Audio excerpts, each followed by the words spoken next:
I'm Aria Schwartz, and welcome to the Winsidr Show, where it's all about the W. Round one of the playoffs are in the books. 4 teams have secured their spot and are preparing for the semifinals. There's so much to discuss, and we got some very special guests, so let's dive right in.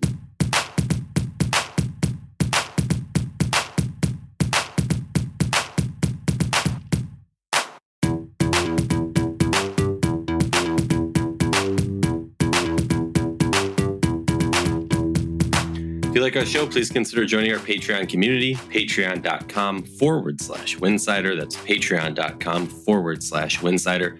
For less than a cup of coffee a month, you can directly show support for the hard work we do covering the W. And don't forget to see our amazing staff's written content over on winsidr.com. That's winsidr.com. If you're looking for a fun new way to enjoy the W, join Winsidr on Playback for our W watch parties. Use the link playback.tv/Winsidr. That's playback.tv/Winsidr. Welcome back to the Winsidr Show. While Rachel is off getting married and taking some much-deserved rest and break, I thought it would be fun to bring on a crew of people from the Winsidr team to recap the first round of the playoffs and discuss these semi-final matchups. First up, we have Matt Cohen. Matt's been covering the Mystics all season, so obviously we're going to talk Mystics Liberty and look forward to the Liberty versus the Sun. First things first, Matt, how you doing just a few days removed from the end of the season for the Washington Mystics? What's up? I'm all right. I'm frustrated, but I'm okay. That's fair. That's totally fair. So if you could, real briefly, give us a little quick recap of the Mystics Liberty series from your perspective.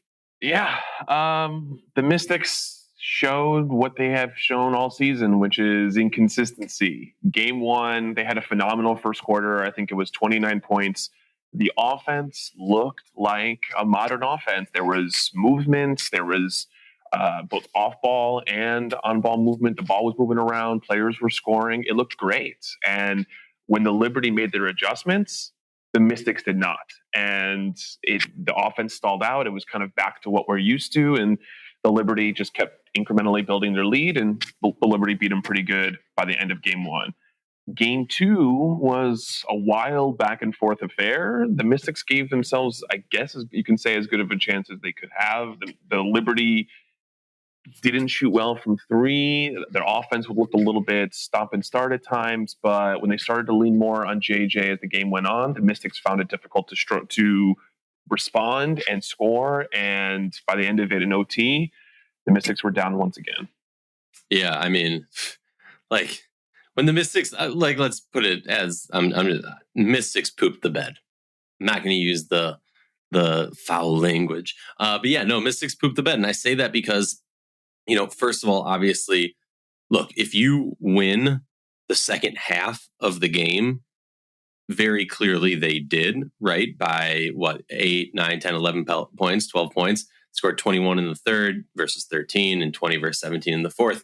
And it was reminiscent of almost, now, obviously, if you're a Liberty fan, you could sit here and say it's fate because the Liberty on their path to greatness to finally getting that first championship in franchise history. You would make that argument in that Connecticut Sun game where Connecticut, who has yet to beat New York this season so far, almost had that one game and just completely screwed the pooch at the end. It was a similar feel for me for Washington. It felt like this was the game. I know, I picked Washington to win this game and push it to 3. I thought this was the series that kind of was going unnoticed. And then I think right before the playoffs starts, people started to kind of get into it. But everything you said is totally accurate. I think the downfall of the Mystics throughout the whole season. And it's always funny, right? Because we get into the playoffs and we think the potential of teams, right? Like that's where I'm at. And you come from a more realistic approach of, okay, but this is what they did all season. We know who this team is.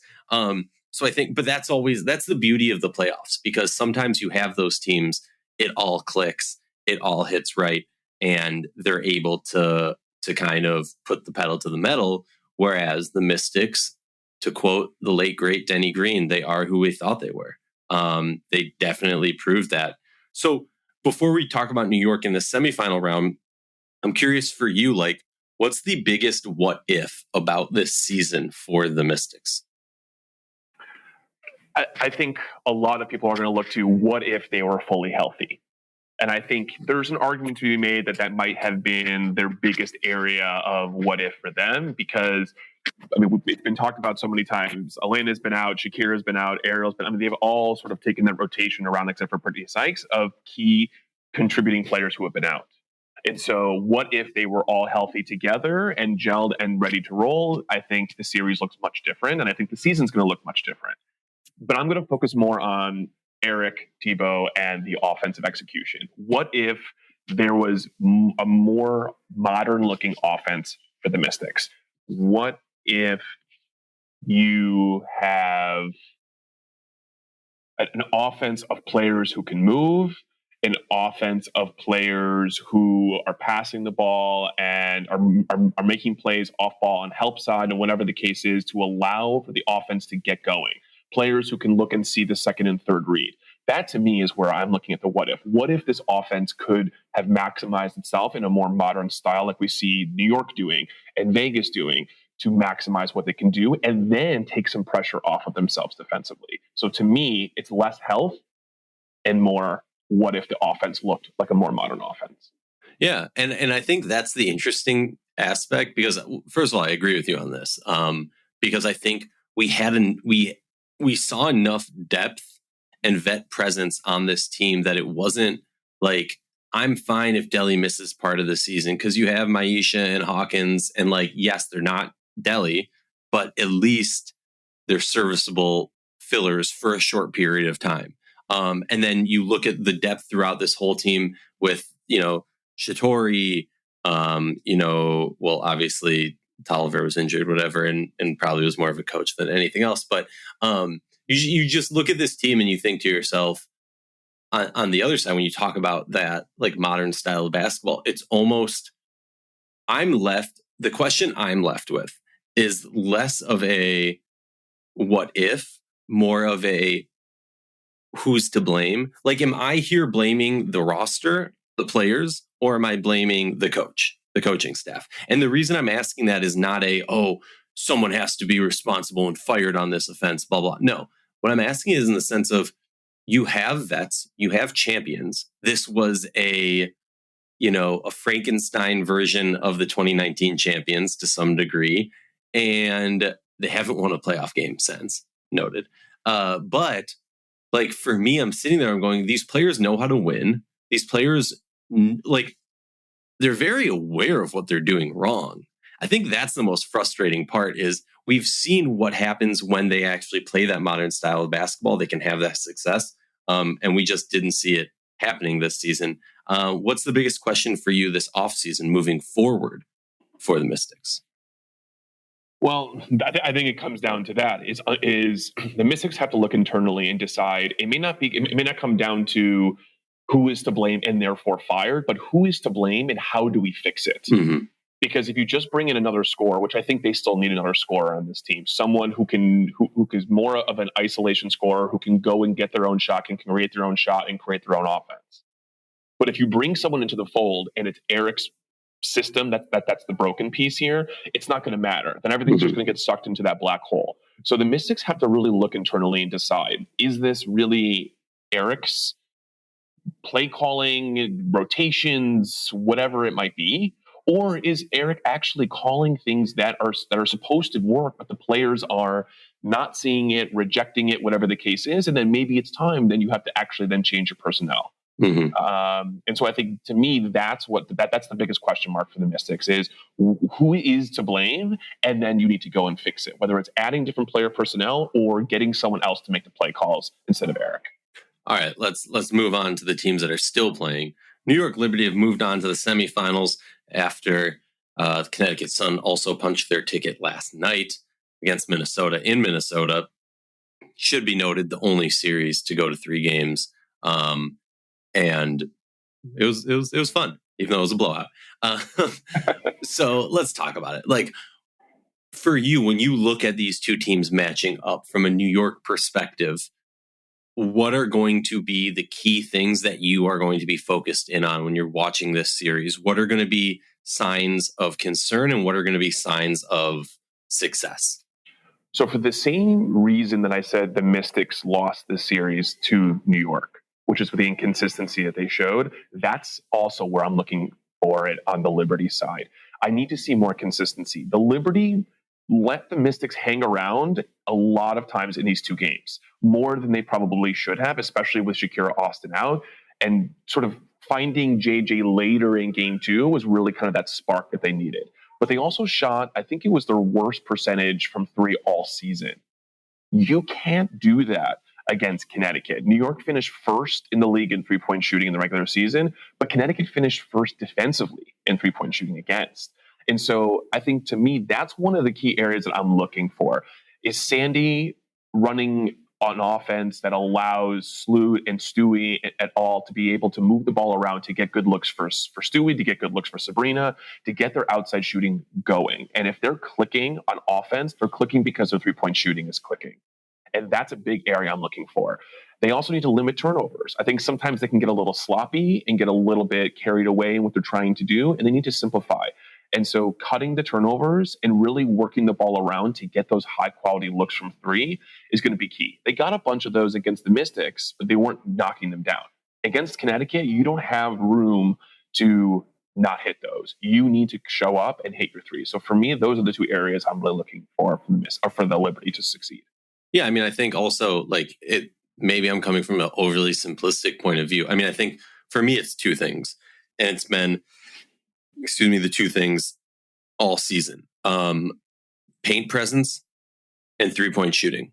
Because when the New York Liberty are going off from three, and obviously there's we can get more detailed and advanced into why they are or why they're not. But when the Liberty are on fire from three, they are in that same realm of the Vegas Aces last year, where they are just holy crap, you are next level, too good. How does a team even keep up?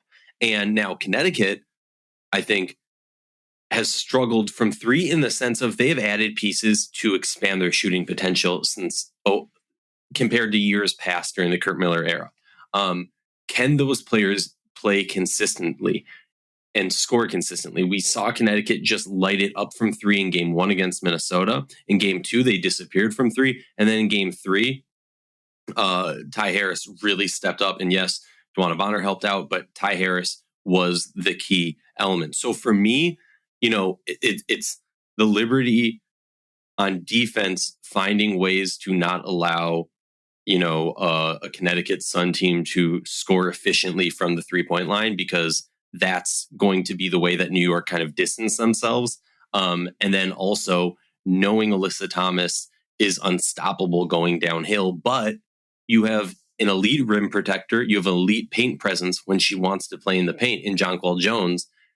Those are kind of the give and takes that I'm looking for. It's going to be really, really interesting. I'm looking at it right now. The matchup predictor, 71% according to ESPN Analytics. 71.4 New York is going to win, 28.6 that Connecticut's going to win. I would keep that a little bit closer. I agree that I think New York is pretty much favored, but I also think that this is the playoffs. It's going to slow down at times. Slowing down into half-court basketball is just going to be beneficial for Connecticut. And I think a lot of it comes down to also, and I'll talk about this in a segment coming up with Mitchell, but kind of what Connecticut can do against the guard play and the 3-point shooting of New York. Because what I saw from a very good defensive Washington team was their ability to make the shots that are typically, not the easiest, a little bit harder. And if you can do that, you can throw off Sabrina. You can do a lot of stuff. Is there anything, who I guess is the key player? If you had to pick one specific player for the Liberty, who's your key player? My key player is Kayla Thornton. I think KT is going to be an X factor, and I'll have an article coming up on her soon enough. But look, we know who the starters are for the Liberty. We know what they're able to do. We know the capacity for how they're able to play. And the Liberty, if I'm not mistaken, swept the season series against the Sun this season. One time it went to overtime in that game that the Sun just screwed the pooch, and they had a 4-point lead with 10 seconds left. Oh, right. I think the margin of victory was 15 points or something like that. So the Liberty starters, especially, who played the majority of those games for sure, know what Stephanie White is trying to do. And we'll see how she adjusts in the playoffs. But for me, I'm looking at depth, and I'm looking at the two bench roles. And you just talked about Ty Harris and her role in coming off the bench for Connecticut. For me, I'm looking at Caitlin Thornton. She's been such a critical player. Her and Benijah Laney especially have been really, really critical to the secondary scoring and the secondary complementary roles that they're playing on this New York team. And so for me, can she defend? Who is she defending? Is she going to be able to handle getting caught in switches and whatnot? And what is she going to be able to offer defensively? Offensively, she'll contribute some, but defensively is really where she can help continue to elevate that Liberty defense that's been really, really good to help counterpunch some of what Connecticut's defense is going to do. Yeah, I agree. And especially because Connecticut likes to get physical, it's going to be very intriguing and interesting to kind of see how much bench depth is used and how it's used. Because as we all know in the playoffs, coaches tend to not play their benches as deep as much. But that said, if you have the depth that you feel comfortable, confident, and safe to use, that is a huge, huge advantage. Okay, cool. It's time for the fun part. Predict the series. I'm going to be like the most annoying person ever. I have a Jekyll and Hyde type mind, right? So one of my minds is like, all right, Arya, you already have predicted and talked about how New York and Vegas aren't going to be in the finals. Are you going to die on that hill as you're known for doing? And I say yes, Sun in 5.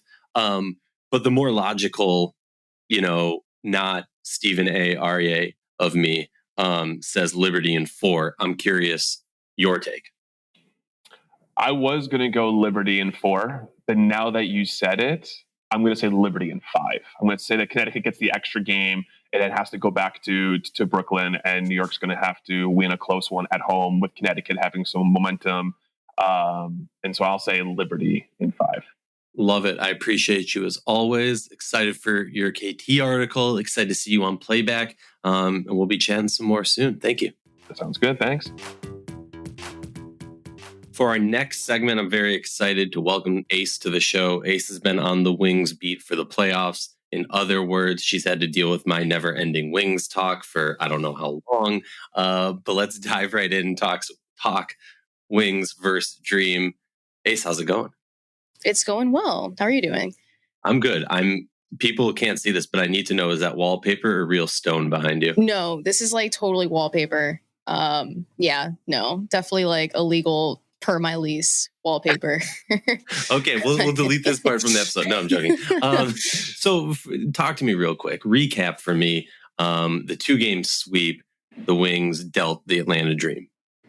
Well, I think the first game sort of dealt the death blow to Atlanta. The fact that they let go a 20-point lead going into the half and still managed to lose that game, to me was super indicative of just the type of season that Atlanta had, which was just very filled with expectations seemed to be on the rise throughout the entire season, but then eventually they just kind of like petered out, and it, ended up materializing into what we saw in these 2 games, where it was sort of like they had so much promise, and yet the only person that really showed up in the series was Ryan Howard, in my opinion. And so, I think Dallas on the other end was just dominant. I think once they sort of like smelled blood in the water, they were just able to close it out. And they also just had a better bench, more depth on their end of things as well. And then they also have Arike and Satu sort of like going back and forth throughout games. Although in the second game, I know it was more like Tierra McCowan that was like the star of the show.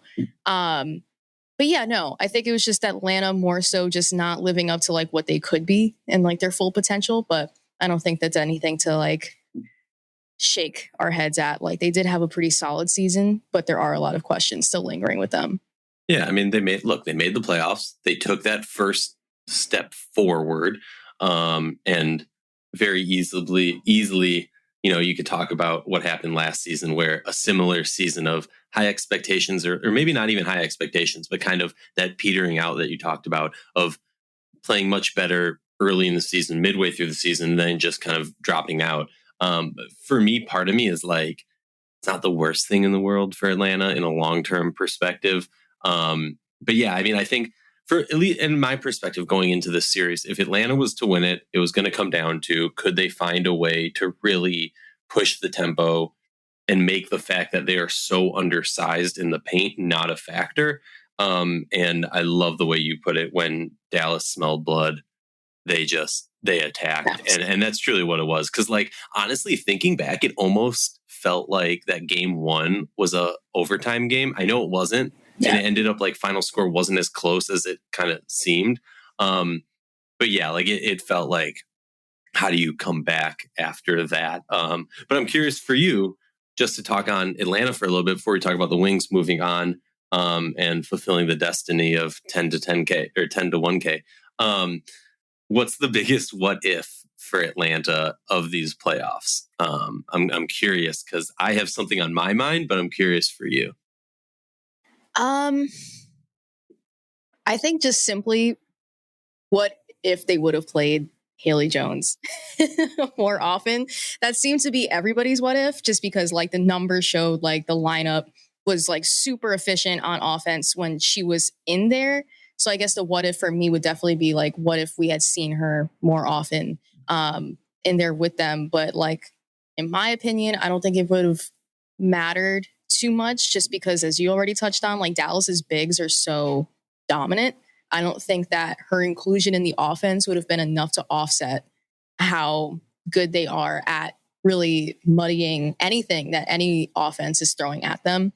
But yeah, I would say that's my what if is if Haley Jones actually played like any meaningful minutes. Because I think she got like 3 minutes in game 2. I don't even know if she played in game 1. I don't. She didn't. Not She's at a all. DMP. So 3 minutes over the course of 2 games, especially in game 2 where you're sort of desperate. You're on the road. You want to try to at least steal one, and to not throw her in at all, even though your offense runs pretty well with her in it. A little questionable. So that would be mine. I fully support that. I think I'm on the record as not a Haley Jones hater, just Haley Jones, I think, needs to be in Atlanta, the one place that can, play or develop and really grow her and get her to the next level. And while I disagreed with the masses saying, why isn't she in game one? Because for me, it's like, look, what you had working put you up by 20. And then it didn't work. And then it was kind of evened out or whatever. So like, for me, it's like, no, I'm not worried about game 1. It's game 2 where you're trailing the whole game, basically. It's in dominating fashion. So like, try anything. Your season's on the line. At that point, like, I understand coaches like to go with the vets. I understand coaches like to, stick with the game plan. This is what we prepared for. But at a certain point, when there's 20 minutes left and you're down 20 or whatever, like, you gotta try something new. What's the old phrase? Like, trying the same thing over and over and expecting a different result is lunacy, idiocy, definition of one of those things. Thank you, for making what I said into real words. Okay, so like, if you're Dan Padover, what's kind of your goal? What are you trying to add to this team in the offseason? Oh my gosh. That's a great question. I feel like, I don't know, because like you said, like it's already been like 2 seasons of sort of like the expectations being kind of high to end the season off just because of how well they played during the regular season, especially this year more so. You have Ryan Howard, who you have to do everything to kind of like surround with more talent. I think just depth. And I think that goes for a lot of teams right now. They need to really do something to boost their bench. Because I think over that series, maybe her and like Alicia Gray were the only players to really score consistently in double digits. That's a problem. You cannot have that, especially against a team like Dallas, that anyone coming off their bench can score at least 10, 12, 14 on you easily. So yeah, I think bench, but I think that goes for many teams in the WNBA, even teams that are still in the postseason at this point in time. Yeah, no, I agree. I very much agree. I was going to say, I realized I didn't even say what's my biggest what if. My biggest what if is, what if AD Durr or Ari McDonald goes off? Because I agree. I think it's that bench aspect. While I think The glaring question is you need one more large-sized body to pair with a Cheyenne Parker to compete, because we know large bigs cause trouble for New York, cause trouble for Vegas, can cause, and obviously Dallas. So I think for me, it's like that's kind of the elephant in the room, but the depth is the issue that they need to answer. They need successful teams have players coming off the bench in a Marine Johannes, in a Ty Harris, in a multitude of people on Dallas, and in an Alicia Clark from Vegas. So I think like it very much, I think that is a very, very good call. Okay, so enough talk about the losers. Let's talk about the winners. I always wanted to say that. Let's talk Dallas. So Dallas moves on to the semifinals versus the Aces. Honestly, I am so freaking excited for this series. Same. I think it's going to be so much more fun than and obviously like Connecticut's not a fun team to watch. So like, I totally get that. No, I'm not like, they're the type of team that like at point for 5 minutes at a certain point, it's just gonna be like a slow, like drawn out, like drip of a game. Like, whereas Vegas and Dallas is just gonna be fireworks and high octane offense and players talking smack and players getting in each other's faces. I am so excited. What are kind of the key matchups? What are what do you have your eyes on in this? So the first thing that came to mind once Dallas advanced was, oh my God, like this is the perfect type of team to take on Vegas, because the things that really muddy them up are rebounds and also turnovers. Those are two things that Dallas, when they're super locked in, are really good at grabbing and super good at forcing of teams. The specific matchup that I'm really looking forward to is seeing who is going to get like the main assignment of guarding Asia Wilson, because I know she just gets routinely double and triple teamed at this point. And that seems to sort of be like teams' philosophy on defense. Like they don't care who else goes off as long as they contain her. But I'm curious to see how that also takes away from perimeter defense on Vegas, because they have sharpshooters and Jackie Young, obviously the best 3-point shooter in the league this season. You have Kelsey Plum, who can go off at any point in time. And so they just need to be careful of who they're putting on Asia. So I think that's going to end up being Tiara McCowan's assignment for this series. That's what I'm really excited for, because I think that she does a really good job of staying on her feet against Asia. She had really good games against Vegas also on offense during the regular season, even though Dallas ended up losing most of those games. They were still super fun. And I think that, Tiara being healthy now and being able to sort of keep up to a degree with Asia, like nobody can really 100% keep up with Asia Wilson because she's Asia Wilson. But I think that she's going to do a pretty solid job defending her. So that's the matchup I'm really excited for, at least on defense. On offense, I don't know. I'm just super excited to see like who goes off. Like I really don't know at all.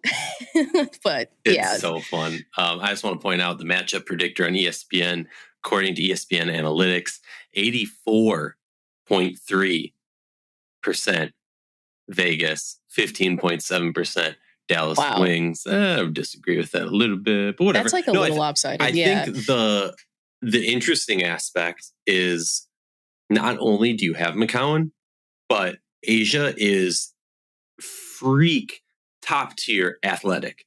And so you also have Natasha Howard for that. And that's why it almost feels like as this season has gone on, and I think going into the season, my biggest concern, I love the Swiss Army knife of this team, but my biggest concern is finding scoring from the bench. Now, we've slowly gotten those questions answered, but I love the way that they can match up with Vegas, because, the bad part of Tiara McCowan on Asia is Asia can run around, exhaust her, stretch her out, whatever.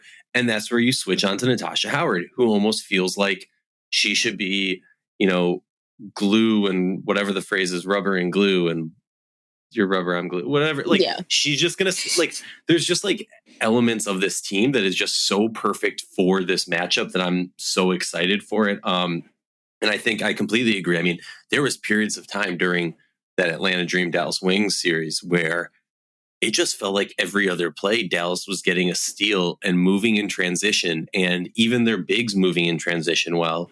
And it's just, and to have like, this is why there's playoffs. I am so excited for this matchup. I'm kind of curious for you from a Dallas Wings perspective. Yeah. What are going to be some necessities in your mind for them to pull off this victory? You pointed out the regular season series, Wings won one game 80-78. The other games, Aces won handedly 91-104. They scored 104 twice in the last two games, hanging that on them after they beat them once, which is a fun little tidbit. But yeah, sorry, long-windedly. What do you think is going to be the key for Dallas to pull off a victory? They are going to have to pray that their 3-point shooting stays very, very efficient. I think Vegas, like I mentioned, like that's going to be their key to scoring against such a tall team like the Wings. They're going to have to rely a lot on their perimeter shooting. And so I think that if they're unable to contain that, which they might not be able to, I think they're going to have to hope they're keeping pace with Vegas' shooting as well, especially from 3-point range. I think that off the top of my head, I know Arike is pretty good of a 3-point shooter, but she's also just one of those shooters where it's like any given night, she can just make it from anywhere on the floor. And then the next night it'll be like, what happened? So yeah, that would be my concern, because I don't have any issues or any concerns really with them being able to score in the paint. My only concern would be just keeping pace with them from 3-point shooting. And that's pretty much it. Like if they could get that on point, I think that they have at least a solid chance of competing with and contending with the Aces. Yeah, I something that I was thinking about, if I was like an elite sports analyst, I would be sitting here like, the Dallas Wings need to never at any point during this series have less than two less 3-pointers made than Vegas has. You know, like something like that. Yeah. Because I completely agree with you. It's good. Like Dallas is going to eat in the paint. It's going to be a battle, but no offense, like Stokes ain't doing it. And so like, that's not going to stop Tierra McCowan, Kalani Brown, and Tasha Howard. Asia Wilson's going to have to be an elite defender, which we know she is. But she's going to have to pick up some slack. And then it's going to come down to like, where's Kelsey Plum on the defensive end? What's Chelsea Gray doing? Because like the combo of Chelsea Gray and Jackie Young is great, but is Dallas going to be able to play enough of selfless ball with Arike that they can pinpoint? Because let's be honest, there's two weaknesses on this defense. It's Kelsey Plum, it's Kia Stokes. Can they pinpoint those players and attack them and try and use those advantages, but also not just get drowned in the quicksand that is the Las Vegas Aces offense, defense, and everything in between? I'm really excited also for the coaching matchup, because I think what we're going to see is like game one is going to be a feeler, like dipping your toes in, because I don't remember if it was you and I who were chatting about this in Slack or in playback or whatever, but kind of like we've seen some shifts where we're not seeing as much of Kalani, Tierra, and Satu, and like all of their size together. Was that intentional to try and phase that out to then kind of teams forget about it and then boom, in the playoffs we bring that back in? Was that injuries? Was that something else? What's Becky going to do to respond to the fact that the paint presence is going to be a weakness for them? I just think there's so many opportunities. But to end this, I'll tell you my prediction. You tell me your prediction, and then we say peace. I have the Wings in 4, but I understand saying that I'm drinking the Kool-Aid. I fully think that because I could very well see like one injury. Obviously, I don't want that, but one injury to Vegas could derail this whole series and it's going to be a physical series. So if I'm betting on the odds of like somebody getting hurt and Candace Parker not coming back, I'm going Wings in 4. If I'm not drinking the Kool-Aid and thinking too detailed, I'm going Wings in 5. I gotta ride the bet. Yeah. Who do you got and how many? So I have the opposite. I have the Aces in 5. It's not going to be an easy series for them, as the last series against Chicago was. I think that they will be tested. I think that the fact that they won so handily to Chicago, where they just were not really challenged too much at all, I think is going to be a bit of a, not even a learning curve, because obviously they've been here before, but just more of the first game, I could definitely see them potentially dropping, just because they are maybe not in that same mindset as Dallas. Yeah, where Dallas, I guess Dallas also didn't really have to struggle. Game, but that first, I'm sorry. The first game was a struggle. Yeah, Chicago was not a playoff series. Let's be real. And I'm not trying to throw shade. They gave it their all, but. Yeah, no. But I do think that the Aces, I just can't get over the mental hump of counting them out, just considering all the amazing things that they did this regular season. I do think Dallas is the exact type of team that will give them trouble. And so that's why I think it'll go to 5. But I definitely see the Aces finishing up with the series win and going on to the finals. Love it. Appreciate you as always. Excited to do some playbacks. Excited to read your upcoming article. Keep your eyes to the website and your ears to the podcast. We got some cool things cooking. Appreciate you. Have a great rest of your day. You too. Hey listeners, let me tell you about the standard and sports apparel caps, New Era. Not only do they scream style, but they also show off your love for your favorite team. These caps are top notch, made with high quality materials since 1920. That's over 100 years perfecting your hat wearing experience. We all have a memory of our favorite athlete or icon rocking a New Era cap, and now they've got the WNBA covered as well. With New Era caps, you'll be the envy of every fan out there. Shop the official headwear of the WNBA and get 15% off when you go to neweracap.com/Winsidr23 and use the code Winsidr23 at checkout. That's 15% off your order using the promo code Winsidr23. And we're back. I'm excited to welcome to the show Mitchell. Mitchell has been on the Lynx beat for this season and many seasons before that, from the 0-6 start to one game from the semifinals. Mitchell, let's talk Lynx versus the Sun. How you doing? Good. How are you doing? Thank you for having me. It's playoff basketball. I'm excited. I'm happy. Best time of the year. Best time of the year. Although not if you are a Minnesota Lynx fan currently. Why don't you recap the only series that went to 3 games briefly for our listeners?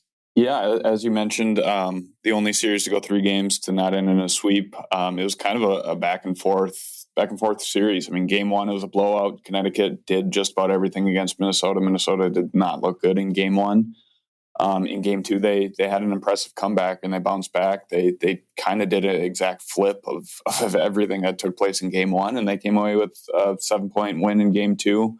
And then that set up for a winner-take-all Game 3 on Wednesday night at Target Center. And, I admit that I thought it was going to be a lot closer than what it was. But Connecticut they were controlling everything, and the Lynx could not get, anything going on either end of the floor. They had no answer for Alyssa Thomas and Duana Bonner. The story of the series, too, has been who can contribute outside of Alyssa Thomas and Duana Bonner on the side of Connecticut, and then Kayla McBride and Nafisa Collier on Minnesota's side. Who can step up outside of them? Whichever team has had that has come out on top in this series. And in Game 3, that was kind of the difference maker too. And Ty Harris stepped up for 18 points off the bench, but Minnesota just really couldn't get anything going. And Connecticut kind of took the crowd out of it right away and pulled off a win. But it was a fun series. I kind of thought I had predicted at the beginning of the series that Minnesota would win a game, so I'm not terribly surprised of the outcome. But I'm surprised at kind of how Minnesota adjusted and how they ended up looking in this series. Yeah, it was. I'm not going to lie. I did not expect Minnesota. I thought I could see it. I didn't pick them to win a game. Mm-hmm. I viewed it more so as, honestly, I think Connecticut needs to had to look itself in the mirror after that Game 2 loss and say, mm-hmm. Hey, are we going to be a team that's going to contend for a championship, or are we going to again kind of poop the bed, for lack of a better term, and almost not waste, but almost waste a really, really good season.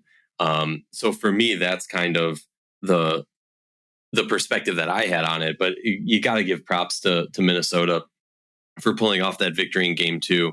I mean, a team that by most advanced metrics is a lottery team. But that's kind of been the underdog personality, whatever has kind of been the mantra of this team. It was a fun season. We're going to have to do an episode, or I'm going to come on your show. We're just going to have to talk. I'm so against this whole 0-6 start, and they got out of it and blah. It's like, it was the same team. Like, you can't like have a negative aspect or like talk about it in a negative way that they were 0-6 and like use that as like a jumping off point that they got better. It's like, yeah, you got better than horrible. Good for whatever. It's a whole rant for a different time. You tempted me, Mitch. I'll have you on my show. There we go. That's all I was doing. I was just baiting you to invite me on. So what do you think, talking about Minnesota, what's kind of the biggest what if for Minnesota in this series? Honestly, I would say, kind of looking at game 3, because that's something that most recently happened, but not only what if they could have, controlled Connecticut just a little bit, maybe taken one of DeWanna Bonner or Alyssa Thomas out of the game. That's easier said than done. But on the side of Minnesota, I would just say kind of what if they had Lindsay Allen? That's the biggest thing for me, and how that changes this series. How her control of the offense, her initiating the offense, how that sets everything up, frees everybody else out. It spreads the floor a little bit. You could see in game 3, they were doing a lot of, Nafisa Collier was playing outstanding, so I understand why, but every time they went down the floor, they would, waste half the shot clock and then just kind of give it to Fee and let her operate, ISO ball. So that kind of, ran its course. And when you have a player like Lindsay Allen kind of initiating the offense, that opens things up for Kayla McBride. So she doesn't have to be that initiator, and that opens things up for everybody else on the team. It just spreads the floor more, gives them more flow, gives them more organization. And I think they really missed that. And then the other thing for Minnesota too is, what if, Kayla McBride had a, game like she had in game 2? That definitely changes game 3, and it makes it a heck of a lot closer in the end. So I would say that those are probably 2 things. You could probably even relate that to the entire series, and maybe throw in another thing of what if, Minnesota got a little bit more contributions from their bench, or they got more contributions from somewhere else. Maybe the Lynx rookies could have played a little bit better. So there's a few things, and you can kind of go down the line. But when a team loses, it's easier to do, talk about what if than if they did win. Well, that's why we don't talk about what if for Connecticut Sun, right? No, true. But the thing I'm looking at that, some people are like, oh yeah, she's a rookie, give her, like, let her be, blah, blah, blah. Like, the big what if I'm looking at is Diamond Miller. Regular season averaging just over 12 points, in the postseason 3 games, 5. Rebounds from 3.5 to 1. Assists, similar. Steals, similar. Blocks, blah, blah, blah. Field goal percentage down 14%. 3-point percentage down 8%. Free throw percentage down 13%. So, like, for me, I think, I've been, some fans might say, a little bit harsh on Diamond Miller's season. But I think when I look at a difference maker for this team, who is going to be, like you said, that other aspect of scoring for this team? Because, yesterday was literally like Fee and nobody else. It took till garbage time for anybody else on the Lynx to get into double-digit scoring. But I look at Diamond Miller, and obviously this is a learning moment, a learning season for her. This team was not going to compete for a championship, so get what you could get out of the season. And I think this needs to be a jump-off point. But my what if is, what if Diamond Miller played more so like a regular season Diamond Miller versus what we saw in these playoffs?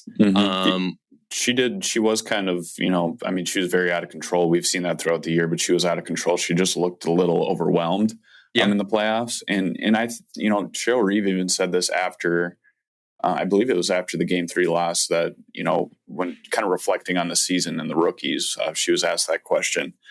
she kind of hinted at, maybe Diamond wasn't ready to be fully thrown into the starting lineup, but that's what they wanted out of this season. They wanted to make her comfortable with that and kind of force her into that role and, kind of develop her as much as possible. And you're going to go through those learning curves when that's the case. But I think especially, when it came to the playoffs, Dorky Uhas talked about, kind of the shock of being in the playoffs and starting in the playoffs. So I think that was felt with Diamond as well. And you could definitely tell. Oh yeah. I'm going to flip this on its head a little bit. Kind of, what's your question, your biggest question for Minnesota this offseason? I'm going to propose something to you. Okay. I think it's the biggest question is in a dwindled free agency class, can they attract a top talent? That's my biggest question, because we have now seen Fee catapult herself into MVP category. We know Tiff Mitchell's there for at least a little bit longer. K-Mac's there for a little bit longer. You have these two rookies coming in. Can you add one more star power?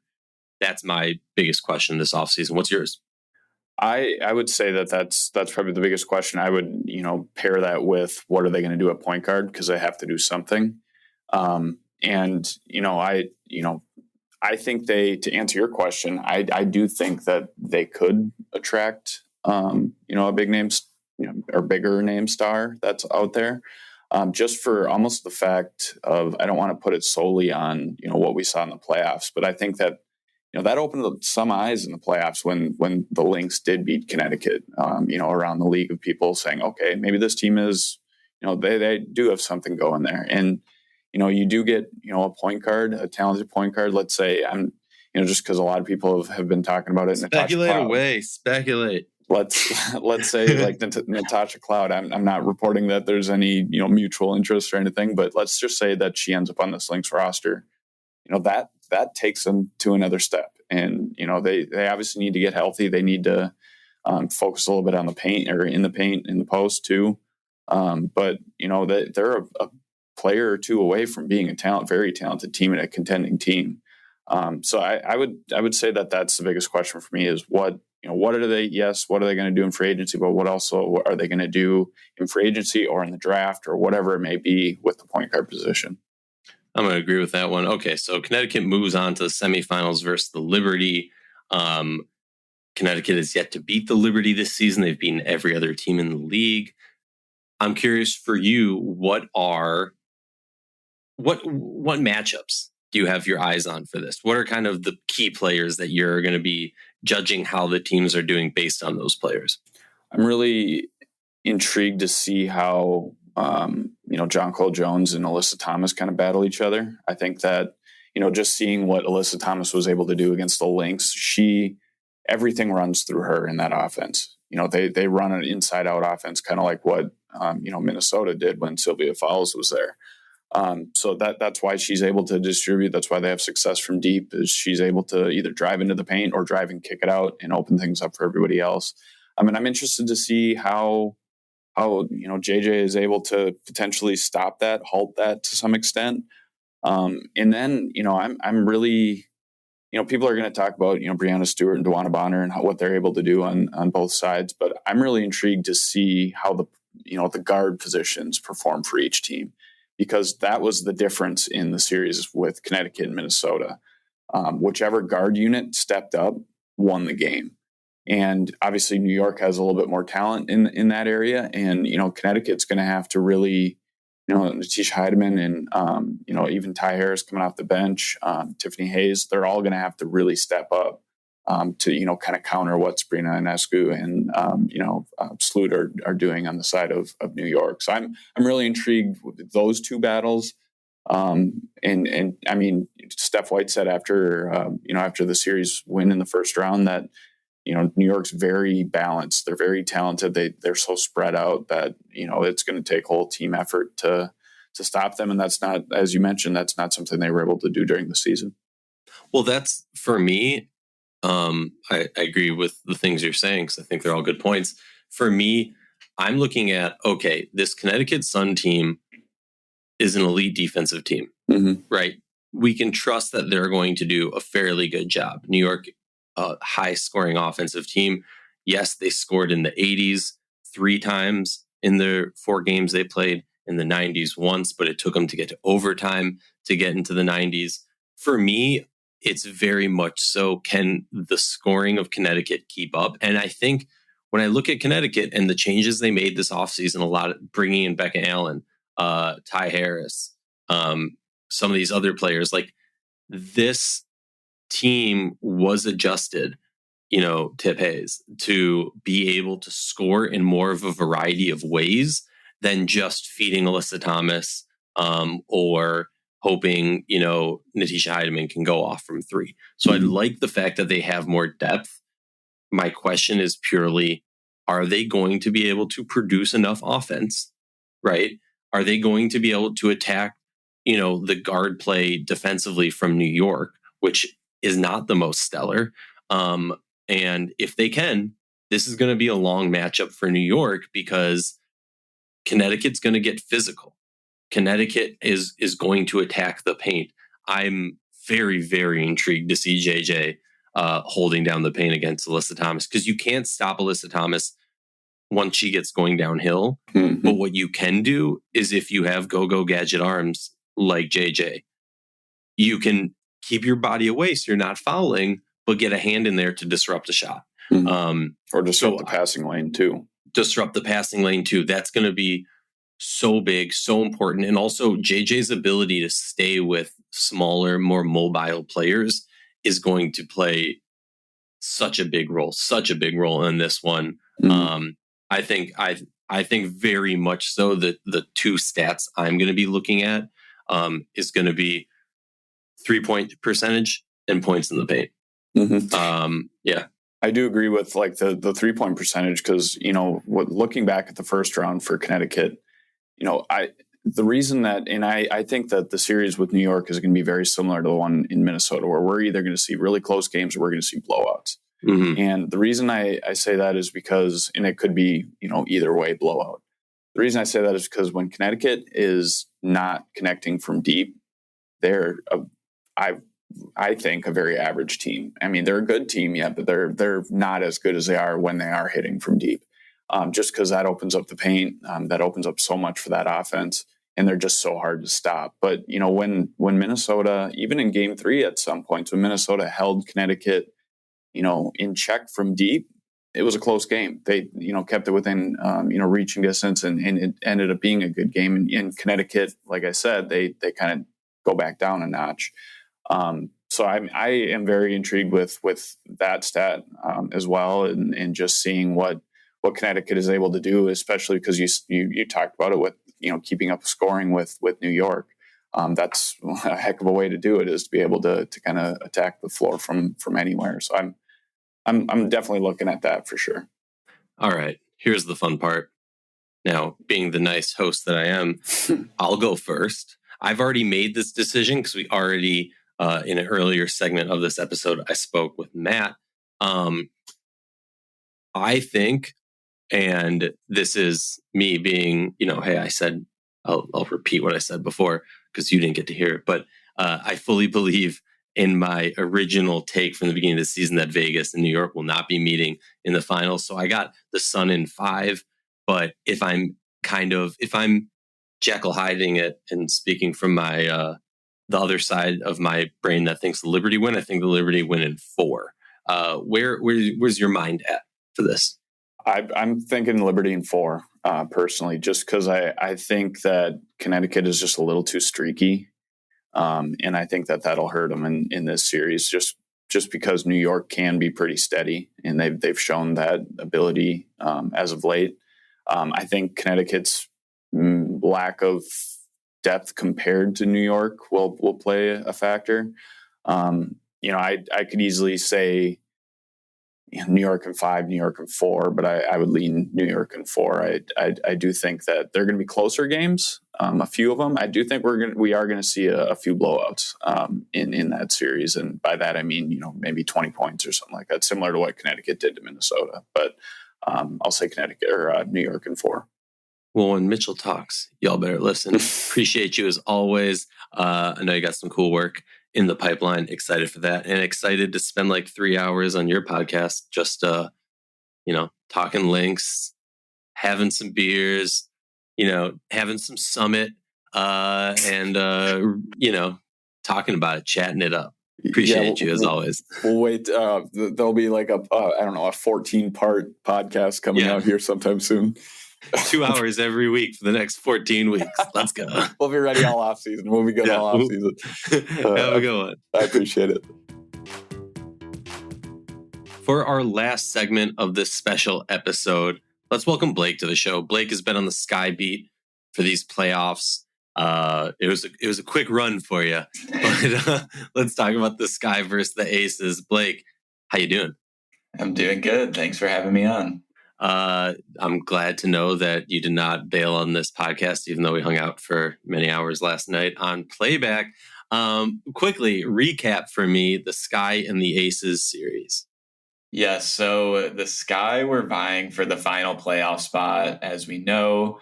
Came down to the last week for the team. They were the one team who, compared to them and the Sparks, I think we could both agree that the Sky wanted to be in the playoffs because they don't even own their own draft pick. So they got that 8 seed. Quickly were overmatched by being paired with the number 1 seed. Game 1 was a little tough for Chicago. I mean, I think it was pretty clear from the start that they were just overmatched. Of course, they have Kalia Copper, Marina Mabrey, Courtney Williams, but when you're going up against a team with the Asia Wilsons, Kelsey Plums, Jackie Young, Chelsea Grays of the world, like there's not much that they're going to do. Cobb got into foul trouble in game 1, and there wasn't a lot that they could do. Like the Aces were playing stout defense. There wasn't much they can get going. And then the same carried over a bit into game 2. Chicago actually did make a run in the fourth quarter where they got the game within single digits. But after that, the Aces just quickly turned that around, and it was a quick 2-0 sweep in Las Vegas for the Aces.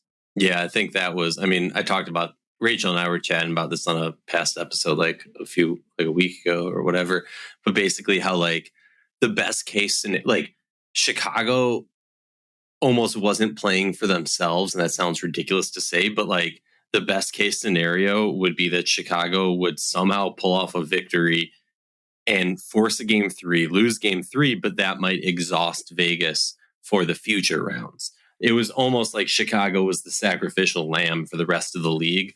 It did not go that way. And yeah, I think, look, it's a rarity to see an 8 seed dethrone the defending champs number 1 seed. It was a tall task.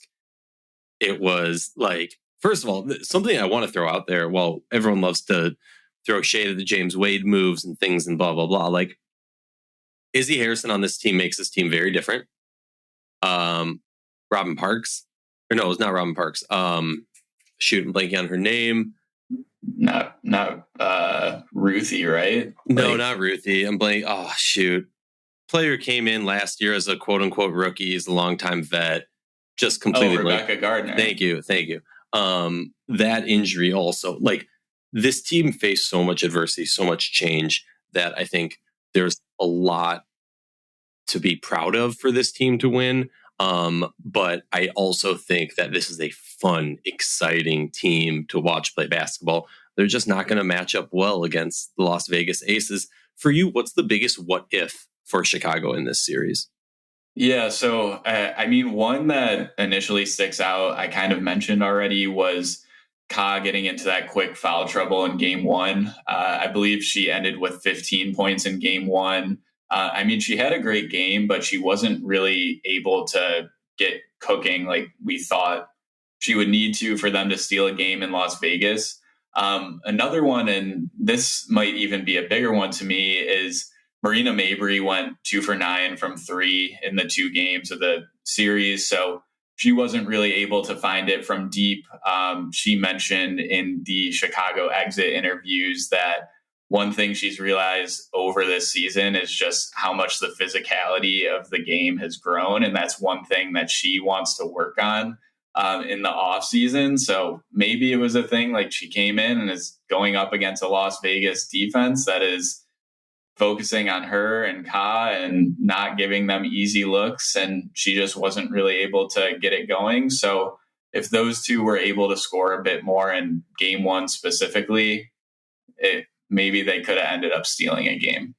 Yeah, I got to agree with that. I mean, look, they have, I was saying this before the series started, like it would come down to, can they just have someone play nuclear and just go off? They have the players to possibly do that, but percentage-wise, it's just a little tough. Like you can't expect Courtney Williams for 3 games in a row. You can't expect Marina to be doing that at an elite level and playing elite defense and things. Like it was a tall task for them to pull off that victory. So I guess for you, it would have been the biggest question mark. Kalia Copper, can you re-sign her? Can you bring her back? That's off the table. We know they did. What's the biggest question for Chicago this offseason? I mean, we already got the news that Emre won't be returning as head coach GM. Wait, can I just say that that statement was worded in a way that's like he could be coming back as GM or he could be coming back as head coach? So the idea, or I guess inkling that I've got, I mean, there's been talk pretty much this whole season after Wade has left, and maybe even when James Wade was still there, when are they going to split up the head coach and GM role? I'm not sure if Emre really wanted to absorb both. From my idea, it seems like he wants to focus more on the coaching side of things. But now that we know that he won't be retained for the head coach and or GM roles, that's the biggest question mark for me. I mean, I'm sure we're going to see a GM be hired there before a head coach. So seeing where that lands, but also on the court, with the extension from Ka, like that ties her to what Mabry is signed through. So I think that's huge for Chicago. Like after giving up all that draft capital to bring Marina Mabry in, at least you don't have Ka walking out of the door a year later. But that said, they do have some UFAs, and the big one for me is Courtney Williams. She signed a 1-year deal and is going to be on the market this offseason. I thought she had a career season in Chicago. And also a quick shout out to her during the playoffs. She had 16 rebounds in 2 games, which is crazy from the guard spot. Like, I don't know if this is a crazy statement to make, but I don't think there's any argument that she's the best rebounding guard in the league. So if Chicago is able to bring her back, Alana Smith is also a free agent. So if they're able to re-sign her and see what else they do on the market, but I think it's going to be another year of a different looking team in Chicago. Yeah, I gotta have to agree with that. The question needs to be the GM, the head coach. And honestly, like, I'm just going to throw this out there. Chicago has been the smallest staff team in the league for many years. That needs to change. They need to have a bigger PR department.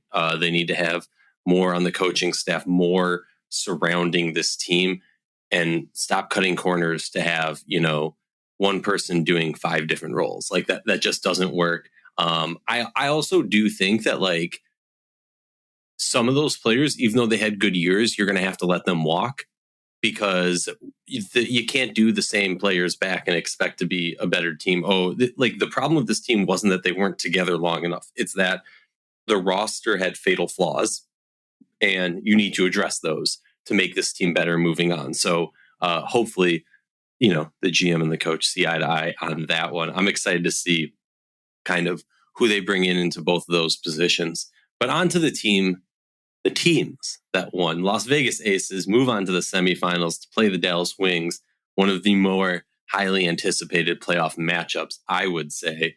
Hint, hint, wink, wink. No idea why.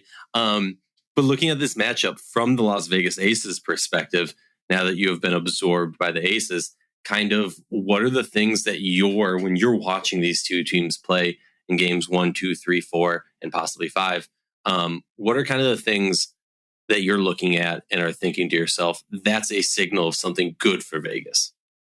Yeah, so I think what's interesting about, and specifically going into game 1 with this series, is how Vegas is managing the rest that they now have.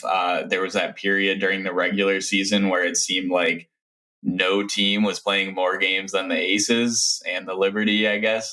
But specifically, Las Vegas went through a crazy stretch of having all these games, and they needed some rest. And now Becky Hammon even mentioned after the Chicago series, she almost wishes she had a little bit less time going in because it's going to be tricky for her to manage.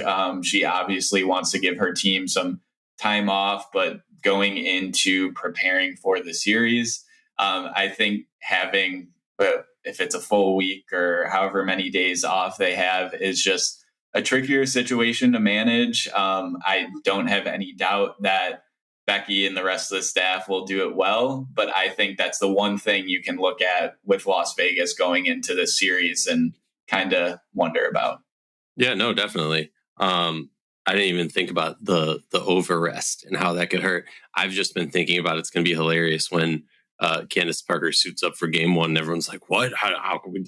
No, I'm joking. I mean, she might, you never know. Yeah, no, I think I look at this and for me, it's how is Vegas, it's going to come down to Vegas's shooting because Vegas has all of the skills in the right places. There's been times where Kelsey Plum has struggled throughout the season.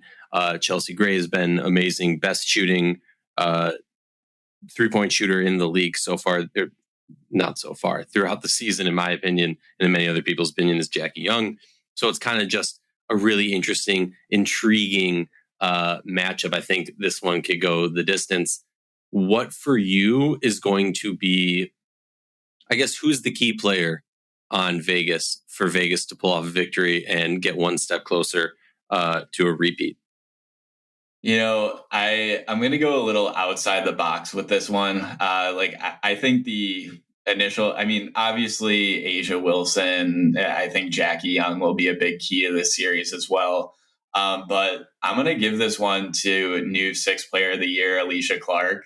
I think just having her come off the bench, and when the season started, she was coming off the bench for Candace Parker, and now she's coming off for Kia Stokes and Jackie when she needs. And Alicia can guard 1 through 5 and also space the floor and shoot the heck out of the ball when she needs to. So I think if Clark is clicking and hitting shots and really providing that versatility off the bench when Vegas has someone that gets into foul trouble or needs a break, I think that'll really be the key to unlocking and getting through this series quickly and as easily as possible for them. I really like that take. I was going to go Kelsey Plum, mostly because I think if you're in my mind, as I kind of envision this game, this video game of life being played out, I kind of think, okay, Jackie Young, really good defender, right? Can handle her own. Chelsea Gray can handle her own also. To me, it very much so comes down to, is Kelsey Plum hitting it on one side and can she hold her own defensively? Because if you have all three of those players, all three of those guards scoring, you're in serious trouble for Dallas, because that's not even talking about Asia Wilson.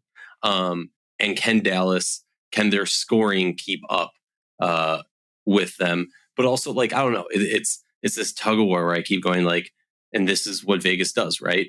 Are you more focused on their defense or their offense? Can Dallas score enough to keep up with Vegas, or can their defense slow Vegas down enough to keep up with them? And it's going to be a really, really interesting matchup. I'm curious for you, where it's prediction time, right? Let's dive into it. I have, and I've already said this on the episode before, but I'll repeat it for you because you weren't there. I have the Wings in 4. Now that's wait, I know that's me drinking the Kool-Aid. I think in a realistic, whatever approach, I can convince myself of Wings in 4. But if I'm being realistic, I'm saying Wings in 5. I do think the Wings pull off the victory, and I think going to 5 is only beneficial for them because of their depth, because of this is what I said to Ace earlier. It just takes one injury, and this Vegas team is a much different situation. Whereas one injury to Dallas isn't the same death blow. And so for me, it's just kind of like when we get to that point, if we get to game 5, it's going to be tough. And to your point, game 1, I am now even more convincing myself of like, not only did they have so much rest, not only did they have the easier playoff series where Dallas maybe is already in that playoff mindset gameplay wise, and Vegas is kind of needs to get there only because they just demolished Chicago. But sorry, long-winded. Who do you have and how many? Well, I was not expecting you to say that, first and foremost.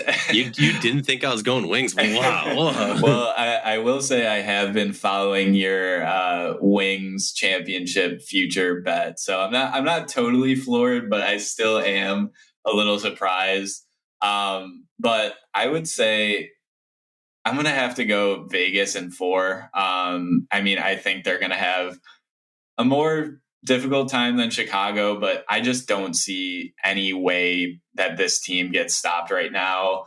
I've heard throughout this week, honestly, with everything going on, like Alicia Clark winning 6th player, Asia announcing her new book, the Sid and TP show, that there's like a lot going on in the locker room behind the scenes off the court. I don't buy into that. I think that those are all good things. And like the vibes with this team right now are super high. I think given the rest, given the depth concerns, like you mentioned, if an injury does happen, that is certainly a concern, but I just don't see a way that this team goes out there and doesn't get to the finals, especially when Asia Wilson is playing the way she is. Like after the Chicago series, I believe it was Ka and Emre who were asked like what could they have done differently to stop Asia Wilson, and they were kind of just like, I mean, she's a good player. Like we don't know. You don't know how to go out and stop Asia Wilson, which as good as Dallas is, and in their first round series with Atlanta, like they're scoring, they're playing at a quick pace, which is why I think they might get one from Vegas. But I just don't see Vegas losing this series. Yeah, I mean, I think I'll answer it for Chicago. It's a different front court roster. It's having Kalani Brown, Tierra McCowan, Satu Sabali, and Natasha Howard. I see what you did there. Yeah, right. It just it all comes back to my own prediction. Well, I appreciate you for taking the time out of your busy day for chatting WNBA playoffs. Excited to see you back on the playback. Hopefully have you on a pod again and to read your written content over at Winsidr.com. Appreciate you. And we'll make sure fans to throw Blake's Twitter handle in the show description. Have a good one. Thank you for having me.